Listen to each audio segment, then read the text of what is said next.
हाल ही में प्रवर्तन निदेशालय एड द्वारा वरिष्ठ वकीलों को जारी किए गए समन ने कानूनी बिरादरी में हलचल मचा दी है। यह विवाद तब शुरू हुआ जब एड ने सुप्रीम कोर्ट के वरिष्ठ अधिवक्ता अरविंद दातार और प्रताप वेणुगोपाल को उनकी पेशेवर सलाह के संबंध में समन भेजा। ये समन केयर हेल्थ इंश्योरेंस लिमिटेड चील से जुड़े एक मनी लॉन्ड्रिंग मामले में जारी किए गए, जहां दातार ने रश्मि सलूजा को कर्मचारी स्टॉक विकल्प ESOP के संबंध में कानूनी सलाह दी थी और वेणुगोपाल कंपनी के स्वतंत्र निदेशक थे। इस कार्रवाई ने वकील मुवक्किल गोपनीयता और कानूनी पेशे की स्वतंत्रता पर सवाल उठाए, जिसके बाद supreme court advocates on record association SCAORA, supreme court bar association SCBA और अन्य बार संगठनों ने तीखी प्रतिक्रिया दी। SCAORA ने एड की कार्रवाई को कानूनी पेशे की स्वतंत्रता पर गंभीर हमला और वकील मुवक्किल गोपनीयता का उल्लंघन करार दिया।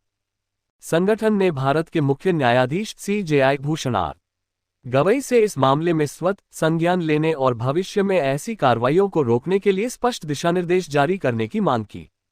SCAORA ने तर्क दिया कि वकीलों को उनकी पेशेवर सलाह के लिए समन करना न केवल अनुचित है, बल्कि यह न्यायपालिका की स्वतंत्रता और नागरिकों के स्वतंत्र कानूनी सलाह प्राप्त करने के अधिकार को कमजोर करता है।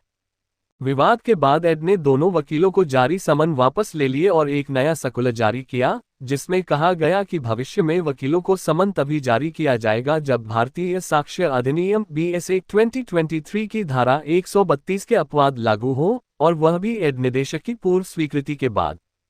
धारा 132 वकीलों को उनके मुवक्किलों के साथ गोपनीय संचार को उजागर करने से रोकती है। एड ने यह भी स्पष्ट किया कि वेणुगोपाल को समन उनकी वकालत की भूमिका में नहीं, बल्कि चील के स्वतंत्र निदेशक के रूप में जारी किया गया था। हालांकि कानूनी बिरादरी ने इस स्पष्टीकरण को अपर्याप्त माना और इसे राज्य शक्ति का दुरुपयोग करार दिया। Supreme court bar association SCBA और Tamil Nadu senior advocates forum TNSAF ने भी एड की कार्रवाई की निंदा की, इसे न्यायिक स्वतंत्रता पर हमला बताया। SCBA ने कहा कि ऐसी कार्रवाइयां कानूनी पेशे की नींव को हिलाने वाली हैं। इस बीच सुप्रीम कोर्ट ने पहले भी एड की उन प्रवृत्तियों पर चिंता जताई है, जहां बिना ठोस सबूतों के आरोपियों के खिलाफ कार्रवाई की गई। मई 2025 में सुप्रीम कोर्ट ने एड की तमिलनाडु स्टेट मार्केटिंग कॉरपोरेशन टैस्मैक पर छापेमारी की आलोचना करते हुए कहा था कि यह संघीय सिद्धांतों का उल्लंघन है।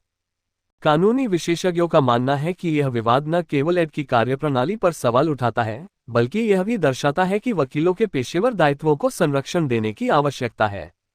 SCAORA और अन्य बार संगठनों ने सुप्रीम कोर्ट से इस मामले में दखल देने और दिशानिर्देश जारी करने की मांग की है ताकि भविष्य में ऐसी घटनाओं को रोका जा सके।